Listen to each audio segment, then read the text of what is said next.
What is going on, guys? My name is Ren, and today I'm bringing you a deck tech of one of the new decks that I've created with the release of GvG. It's a heck of a lot of fun, and I think it's actually a pretty viable contribution to the metagame.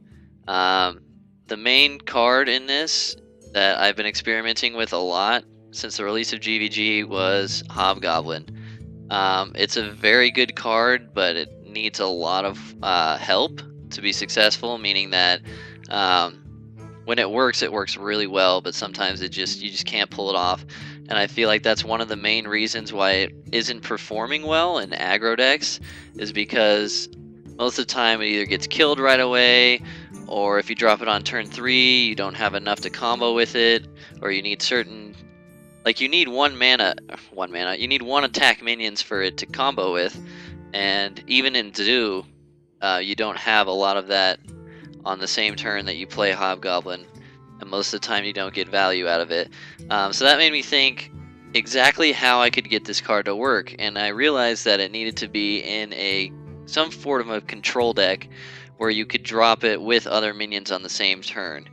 And this led me straight to Handlock. The reason being is that Handlock actually benefits from holding cards in your hand, obviously. So you actually don't lose anything with the deck by keeping Hobgoblin and its synergetic minions in your hand. And additionally, you can take out all of the not so good cards of Handlock and actually make this a pretty viable deck. So I'll get into the deck tech here. 2 Mortal Coils, pretty standard with the aggro in the meta. That's the Handlock part of it.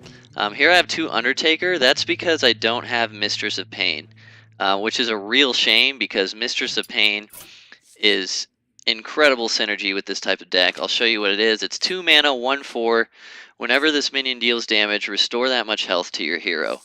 In a deck like this, that is absolutely a perfect card, and it's a shame that I don't have it to show you guys in the videos following this up, but definitely throw it in. Essentially, if you buff it with Hobgoblin, you're paying 2 mana for a 3/6 that heals you for 3 every time you attack.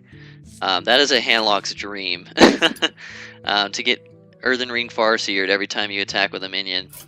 Sometimes you can even just push yourself out of lethal range for like 2 or 3 turns in a row with it. It's quite ridiculous with Hobgoblin. So disregard these Undertakers and put in Mistress of Pain. Next we have Voidwalker, which is a huge change to the Handlock because normally this is a Zoo only card, but there's several benefits to Voidwalker. Obviously it's the 1 attack minion, so if you play it with Hobgoblin, you've got a 3/5 taunt for 1 mana. Yeah, you've got a Taz Dingo for 1 mana, guys. It's ridiculous. Additionally, you can use it as like a shield bearer. The way the meta is now, there's a lot of situations against other control decks where they only have 1 minion on board, and such. Dropping a Voidwalker on turn 3 and tapping can, if you don't have any other play, can essentially absorb 4 to 8 damage for that turn. So it's definitely not useless if you can't combo it with Hobgoblin, and actually I find myself dropping this just to absorb the hit a lot. Same goes with a Noyotron. This is a great card for this deck as well because it's 2 mana and it absorbs 2 hits. Most of the time it only absorbs 1 significant hit with all the 1 damage hero powers and such, but it's still worth keeping in the deck, mostly because, again, if you can combo it with Hobgoblin, you end up with a 3/4 taunt with Divine Shield, which is also insane for 2 mana. Obviously the 2 Dark Bombs, that's a Handlock staple since the nerf of Soulfire. Next is Haunted Creeper. This is also a very good card that synergizes well with this deck because it gives you an option to just have a minion to drop on turn 3, and actually if you pass and then tap on turn 2 and then drop a creeper on turn 3 when you have the coin, obviously, this will actually cause some players to think that you're a Zoo with a really bad hand. It doesn't happen often, but it has happened. I've actually had a Shaman Earthshock my turn 3 Haunted Creeper thinking I was Zoo, and then I dropped a Twilight Drake on turn 4. So again, not a useless card. Handlock also benefits greatly from those two 1/1 spiders, a lot more than you would think, because Handlock doesn't really have any sustainability. Like what you see is what you get. When it dies, it dies. But those two 1/1 minions can actually help you kill that one extra minion to get you to turn 5 to use a heal bot, and so on. And again, with Hobgoblin, you get a 3/4 for 2 mana that spawns two 1/1 spiders when it dies. Ridiculous. As you can see, I took out Ancient Watchers. I feel that Voidwalker and Annoyotron do the same thing as Ancient Watcher, and I feel that Ancient Watcher is very bad in this meta because 5 attack is very easy to come by, and oftentimes it just dies in one hit. So essentially, Voidwalker and Annoyotron are serving the same purpose, and they have more synergy with Hobgoblin. Additionally, I only run one Owl for the same reason of not running any Ancient Watchers. In a standard Handlock deck, you usually end up using one Owl for your enemy and one Owl for your Watcher at some point. And without Ancient Watchers, I feel that only one Owl is necessary. 2 Sun for your Protectors. Obviously, you need the taunts for your Giants against aggro decks, or just when you're facing lethal. Additionally, Black Knight is not that prevalent in this meta right now, so it's a pretty good card. It's a staple of Handlock. You need it. So next we have Hobgoblin, the card of the deck. This card is ridiculous when you can combo it, I'm telling you. I am only running one though, and I wanted to explain the reason why, and because the main reason lies in its mana cost. 3 mana for a 2/3 without the combo cards to go with it is really not good, especially for a Handlock. You'd be better off tapping every single time. So having more than one Hobgoblin kind of hinders you in a way, in that you have to take a card from somewhere else in the deck. And with it being so combo-y, I could just see myself dropping this on turn 3 because I have 2 of them and then just falling way too far behind. So you have the card draw as a Handlock to only play one of these because you're going to cycle through at least 2/3 of your deck every single game against control decks. So one is fine. One gets the job done. Some might call it preference, but I think this is the correct deck tech to only run one of these, and it highlights really well. Next we have Hellfire and Shadowflame. You can see they're flipped. Standard Handlock decks run 1 Hellfire and 2 Shadowflame. The reason for this is, again, the absence of Ancient Watchers. I feel like without Ancient Watchers, Shadowflame loses a lot of value, and such I took one out and replaced it with a Hellfire. Because I don't see myself having any minions above 4 health, or with 4 health or above, that I could Shadowflame, given this deck, most of the time. So I just think 2 Hellfires helps outweigh the lack of a Shadowflame. Obviously 2 Twilight Drakes, staple of Handlock, everyone knows this card. Same with Antique Healed Bot. Again, I'm only running 1. I find that 2 is completely unnecessary.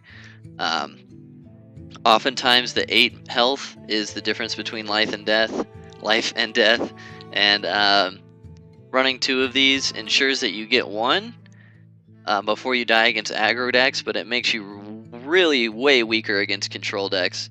A 5 mana 3/3 against a control deck, an extra 1, is really unnecessary and can actually lose you games. So I think 1 is fine. You have enough card draw as a Handlock to draw this in time, most of the time. So just 1 Antique Healbot. Loatheb, staple of many decks, especially ones that rely on board control, such as Handlock. Only 1 Siphon Soul, that's pretty standard these days. This 6 mana cost is just too high to run 2 of them, and oftentimes you'll be dealing with large minions with your large minions, so only 1 is necessary. Then we have Dr. Boom. This has become a staple of most every deck since the release of GvG. Just a 7 mana 7/7 with the 2 1/1s and their death rattles is insanity.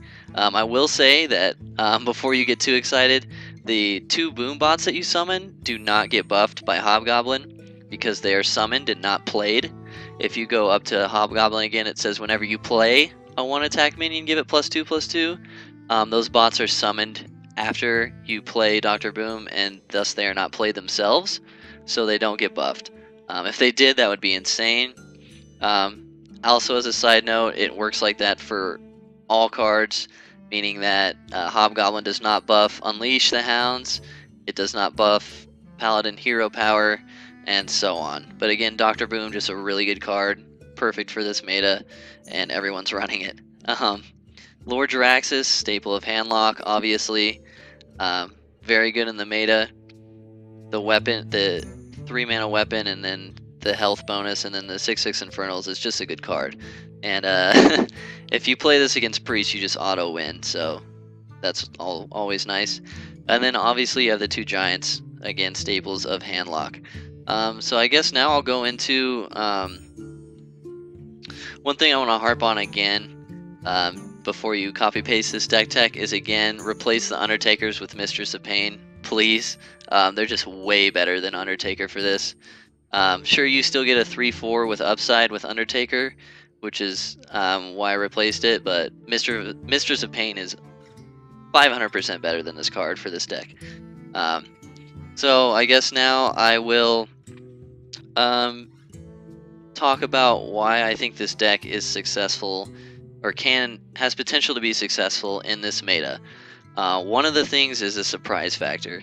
A lot of people really underestimate the surprise factor, especially in the meta right now, where an expansion was just released and literally 90% of people are just net decking.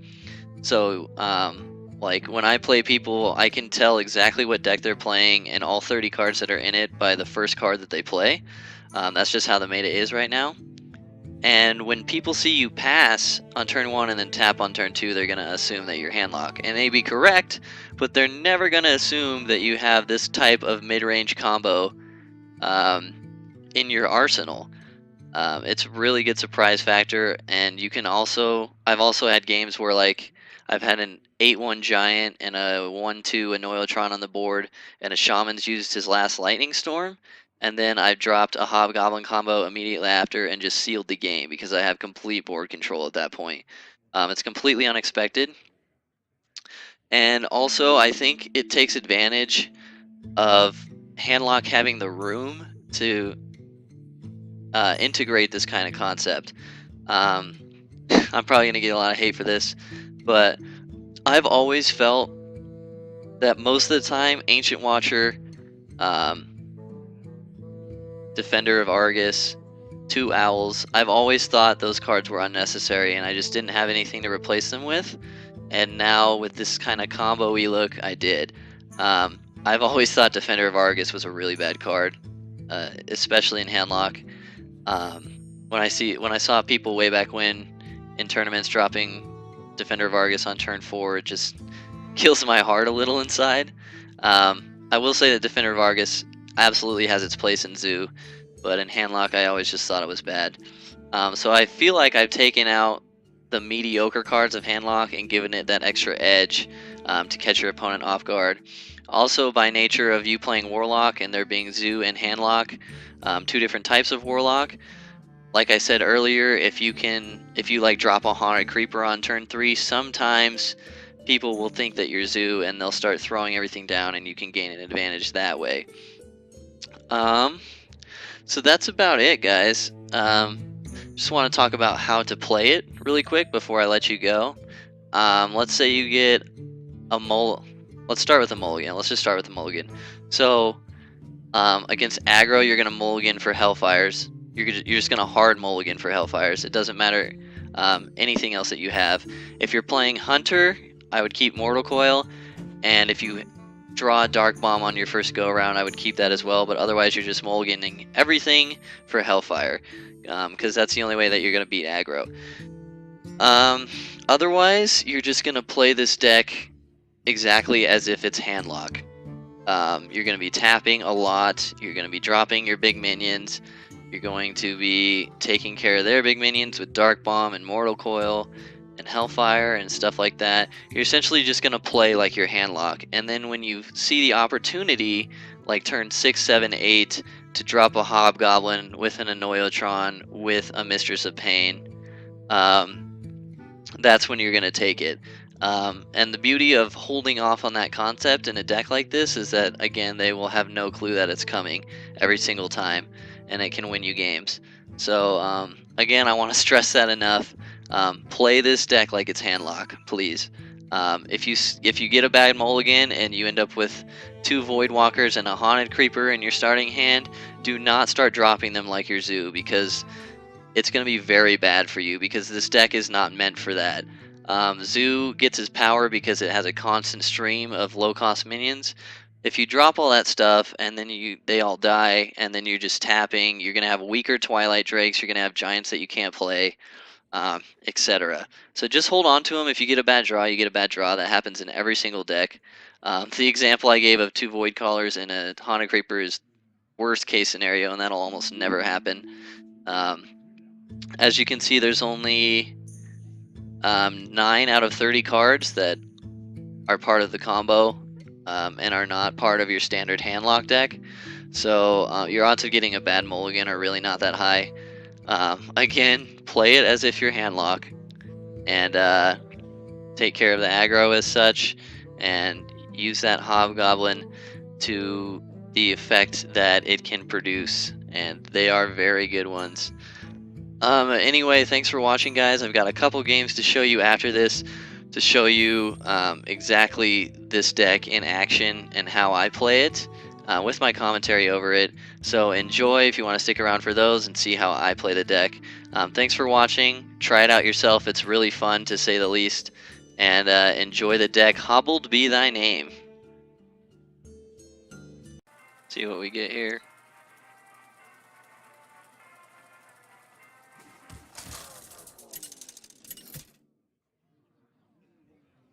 I'm waiting for the day they add the patch where that actually says like all the other things on the wheel. It'll like match you up against a rouged up rogue and stuff. Not many people playing rogue right now. The ones that I have seen are like have an Iron Sensei aggro deck, but that's obviously control. Always keep Loatheb against a rogue, regardless. Pretty decent hand. This guy actually decided to show up.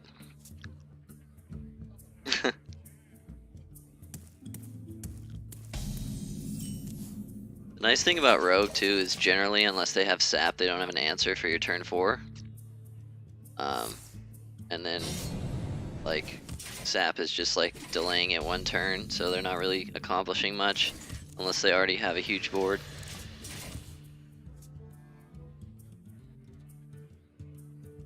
It's looking like next turn I'll have to pass, which is fine because he's gonna be passing till turn 6. Or 5 at least. Yeah, that's fine.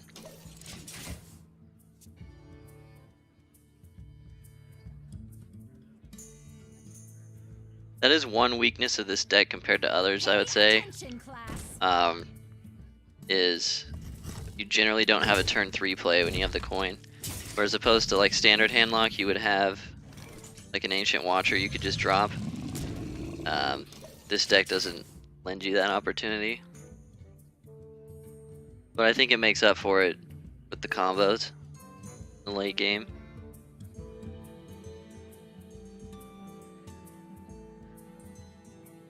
Maybe I should have coined nothing there, because if this gets, that's fine. So he killed it, but I mean, wow, you didn't even trade.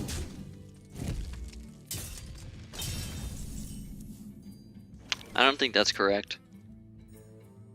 And this is why.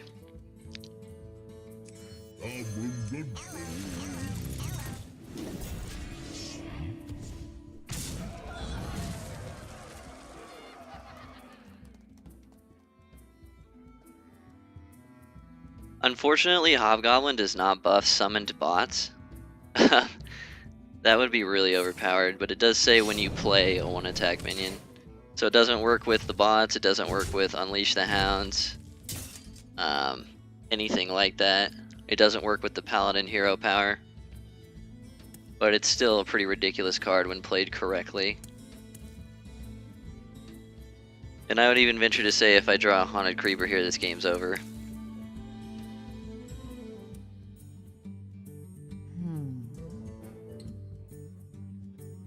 might even tap for one. Wow, that's a joke. Literally a perfect answer. That's a joke. Wow.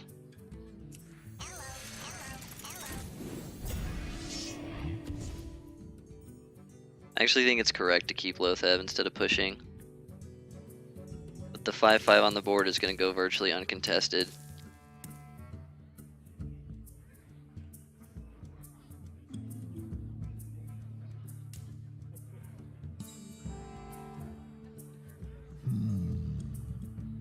Fine.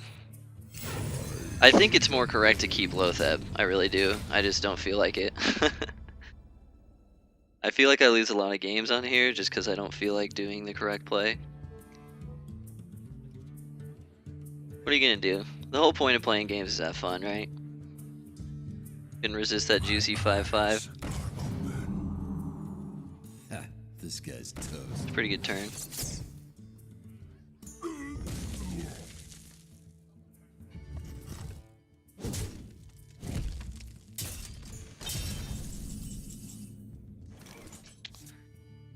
Silly Undertaker, you're one turn too late. Definitely gonna push Boom here.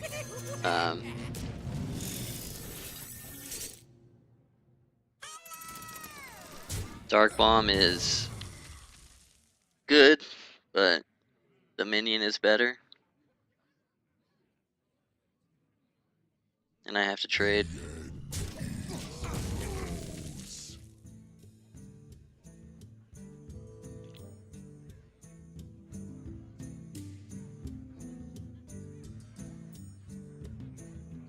Playing Dr. Boom is 100% better than Dark Bomb Tap in this scenario.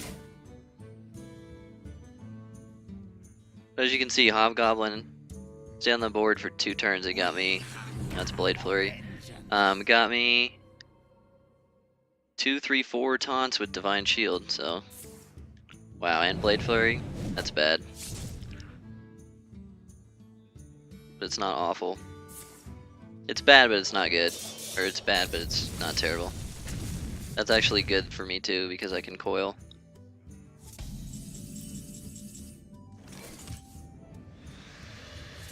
Beautiful.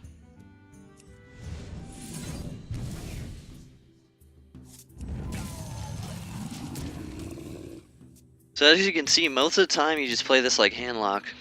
But when you can combo that Hobgoblin, it's really, really good. I think it's better than Ancient Watchers, I'll tell you that much.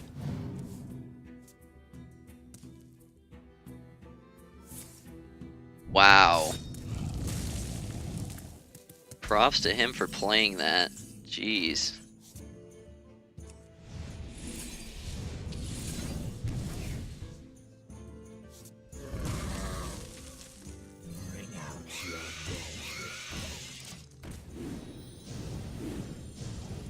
He's probably confused as all hell right now.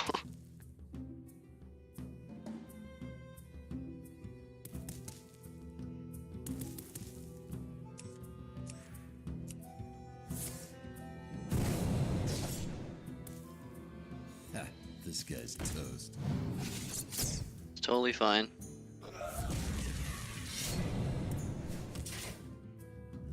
Shiv. This looks like a regular Miracle Road deck. This guy must not beat anyone on ladder. This is pretty rough.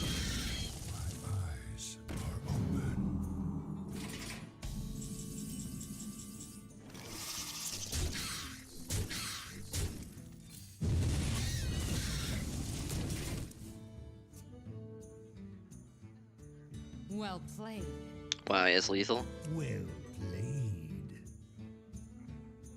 If I lose this, I'm gonna be a little upset, not gonna lie. Especially with Healbot in my hand. And he's got 4 cards to do 14 damage.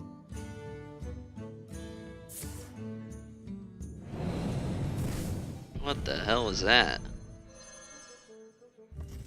I don't think that's ever correct in any situation. Okay, that makes more sense. Hit my face, please. It looks like it hit my face because he said oops. Yeah. Gotta love the lag on this game. And that's a great draw. Yeah, that's GG. You face Jaraxxus, Eredal Lord of the Burning Legion.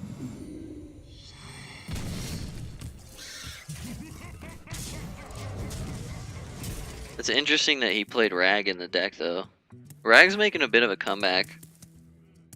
There's a lot of decks right now that just don't have an answer for it. Aside from the one BGH that they run.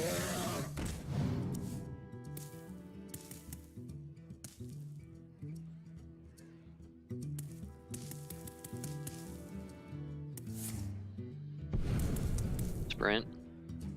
I give up. Well played. If Rag kills my giant, I'm in big trouble, so... I mean, I can't really say that I outplayed him. But you guys can see how Hobgoblin just let me take over in the middle of that game. Definitely better than Ancient Watchers, I'd say. But, I mean, it's up for your opinion. If you like the deck, give it a try. It's fun as hell. It's more fun than just regular Handlock, so... thanks for watching, guys.